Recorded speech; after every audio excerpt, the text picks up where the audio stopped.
ان کے خلاف شیعہ اور بریلوی علماء لامبند ہو رہے ہیں۔ سرکار نے لکھنؤ میں ان کے لیکچر دینے پر روک لگا دی ہے اور اب ان کے خلاف فتویٰ بھی جاری ہو گیا ہے جس میں ان کے بھاشنوں کو حرام قرار دیا گیا ہے۔ دنیا کے مسلمان بہت بڑی تعداد میں اماموں، فقیروں، درویشوں کی مزاروں پہ جاتے ہیں، اپنی عقیدت پیش کرتے ہیں اور وہاں منتیں مانگتے ہیں۔ ذاکر نائک کہتے ہیں کہ جو مر چکا اس سے کچھ مانگ نہیں سکتے، یہاں تک کہ پیغمبر محمد صاحب سے بھی نہیں۔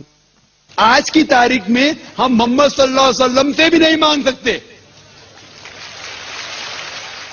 باقی لوگ کو تو چھوڑو، سنت اور باقی بابا لوگ کو چھوڑو، محمد صلی اللہ علیہ وسلم کو بھی ماننا ہمارے لیے حرام ہے۔ جو شخص ذاکر نائک اسامہ بن لادن کی بھی تعریف کرتے ہیں، کہتے ہیں کہ اگر وہ آتنکوادی ہے تو ہر مسلمان کو آتنکوادی ہونا چاہیے۔ آپ میری رائے پوچھیں تو اگر اسامہ بن لادن اسلام کے دشمنوں سے لڑ رہا ہے تو پھر میں اس کے ساتھ ہوں۔ اگر وہ امریکہ یعنی ایک آتنکوادی کو آتنکت کر رہا ہے تو میں اس کے ساتھ ہوں۔ پھر تو ہر مسلم کو آتنکوادی ہونا چاہیے۔ ذاکر نائک مہاراشٹر کے ہیں، دنیا بھر میں اسلام پہ لیکچر دیتے ہیں۔ وہ اسلامک ریسرچ فاؤنڈیشن نام کی سنستھا چلاتے ہیں جو پیس ٹی وی نام کا چینل چلاتی ہے۔ ذاکر نائک کے بھاشنوں سے تمام مسلمان ناراض ہیں۔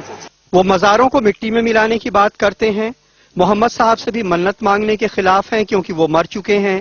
وہ امام حسین کے قاتل شاسک یزید کی بڑائی کرتے ہیں۔ یو پی میں ان کے خلاف شیعہ اور بریلوی سنی علماء لامبند ہو رہے ہیں۔ سرکار نے لکھنؤ میں ان کے لیکچر دینے پہ روک لگا دی ہے۔ اب ان کے خلاف فتویٰ بھی آ گیا ہے جس میں ان کے بھاشنوں کو حرام قرار دیا گیا ہے۔ اگر اس کا عقیدہ ایسا ہے کہ نبی مردہ ہو کے مٹی میں مل گئے تو وہ کافر ہو گیا، اور جو لوگ اس عقیدے پر چلیں گے وہ بھی کافر ہو جائیں گے۔ حالانکہ ذاکر نائک کے سمرتھک اسے غلط نہیں سمجھتے ہیں۔ پوری دنیا میں مسلمانوں ہی میں الگ الگ عقیدے کے لوگ ہیں، ہر آدمی اپنے عقیدے کے حساب سے بات کہتا ہے اور ہم یہ سمجھتے ہیں کہ اس کو بات کہنے کا حق ہے۔ لیکن یہ حقیقت ہے کہ ذاکر نائک کے بھاشنوں نے مسلمانوں کو دو گٹوں میں بانٹ دیا ہے۔ لکھنؤ سے Kamal Khan, N D T V India کے لیے۔ اور اس معاملے میں اپنی صفائی دیتے ہوئے ذاکر نائک نے کہا ہے کہ میں نے اسامہ بن لادن کے بارے میں جو بات کہی ہے اسے ادھورے ڈھنگ سے دیکھا جا رہا ہے۔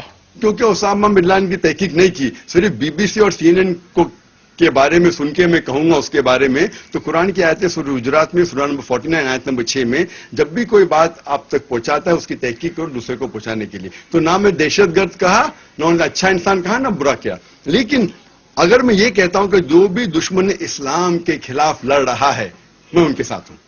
وہ یہ بھی کہتے ہیں کہ ایسی بات پہلے بھی کہی گئی ہے لیکن مجھے ہی نشانہ کیوں بنایا جا رہا ہے۔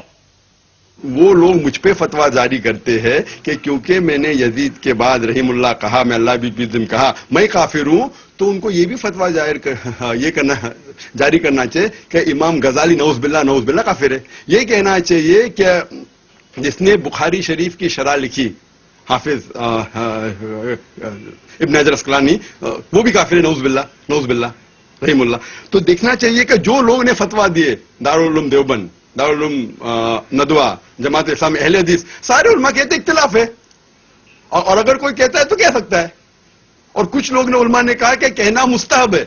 تو یہ لوگ، اس کا مطلب یہ لوگ کہ مجھے پک آؤٹ کر کے یہ چیز تو ہزاروں لوگ کہہ رہے، کیوں مجھے ہی لے کے ان لوگ اگر فتویٰ جاری کرنا ہے تو یہ فتویٰ جاری کرنا چاہیے کہ جتنے لوگ نے کہا اور لکھ دینا چاہیے۔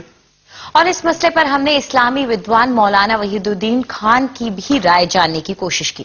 پہلی بات یہ ہے کہ ڈاکٹر ذاکر نائک کوئی اسلامک اسکالر نہیں ہے، انہیں اسلامک ایشوز پر بولنا نہیں چاہیے۔ دوسری بات یہ جو ہے کہ پیغمبر سے ماننے والی بات، تو مسلمانوں میں دو علماء کے دو طبقے ہیں، ایک دیوبندی علماء کہلاتے ہیں، دوسرے بریلوی علماء کہلاتے ہیں۔ تو بریلوی علماء یہ مانتے ہیں کہ رسول اللہ سے ہم مانگ سکتے ہیں، لیکن جو دیوبندی علماء ہیں وہ اس کو جائز نہیں سمجھتے۔ تو دو الگ الگ رائے ہیں مسلم علماء کے درمیان۔ میں فتویٰ کے طریقے کو غلط سمجھتا ہوں۔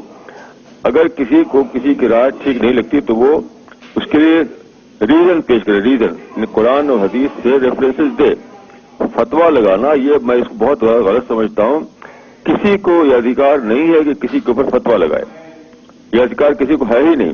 صرف یہ ادھیکار ہے کہ وہ اپنی بات کو قرآن اور حدیث کے ریفرنس کے ساتھ پیش کرے۔ جو اسلام کا نام لے